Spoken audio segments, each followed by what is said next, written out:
Bonjour tout le monde, bienvenue dans la classe de Patricia. Et Florian. Aujourd'hui, nous allons voir la conséquence. Pendant la capsule, n'hésite pas à mettre pause. Et à prendre les notes. C'est quoi une conséquence? La conséquence, c'est le résultat d'une cause, et elle est toujours suivie de celle-ci dans une phrase. On va faire un petit rappel sur l'expression de la cause. Pour exprimer la cause, on a puisque, comme, vu que, à cause de, grâce à, etc.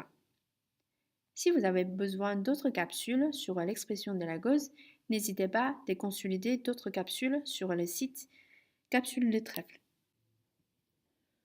Comment exprimer la conséquence? Florian, est-ce que tu peux nous expliquer?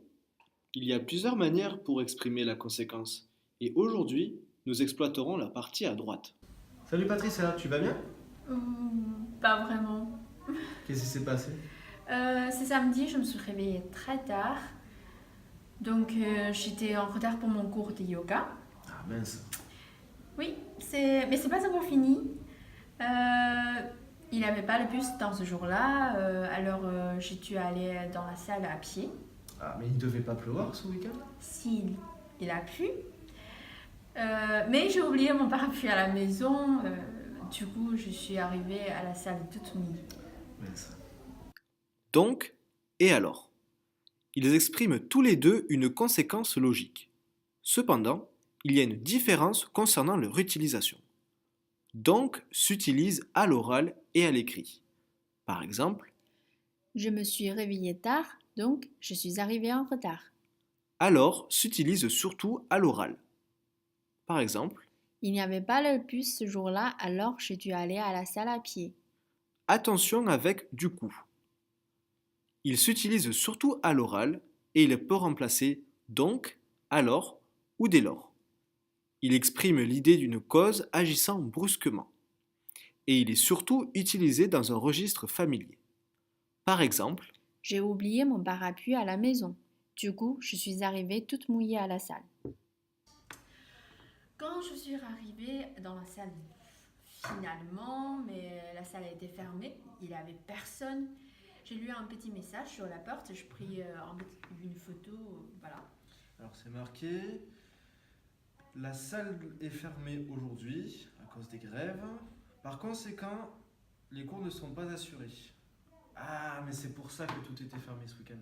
Oui. Pour exprimer la conséquence, on utilise aussi par conséquent et en conséquence. Les deux expressions sont toujours utilisées dans la langue administrative. Par exemple, lundi est un jour férié. Par conséquent, notre banque sera fermée du vendredi au mardi. à la fin de ma journée, j'ai reçu quand même une bonne nouvelle pour mon stage. Ah Voilà, c'est bien, montre-moi. j'ai reçu un mail. On va voir. Bonjour Madame Soun, votre CV m'a beaucoup plu. C'est la raison pour laquelle je vous écris pour vous annoncer que vous êtes prise à l'Alliance française de Wuhan. Mais c'est très bien ça. Oui, C'est c'est très celui-là. bien. J'espère que tu passeras une bonne semaine maintenant avec ça. Merci. On utilise très souvent c'est pour cela que et c'est pour ça que pour exprimer une conséquence d'ensemble de causes. Il y a juste une petite différence entre les deux expressions. On utilise c'est pour cela que à l'oral et à l'écrit. On utilise c'est pour ça que surtout à l'oral.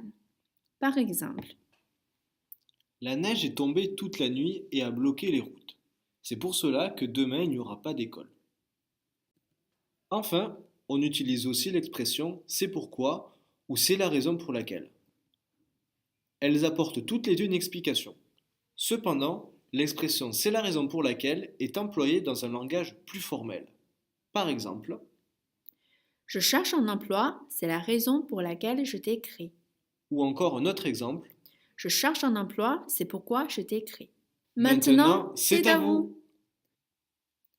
Dans l'exercice numéro 1, associez les bons emplois avec les locutions suivantes.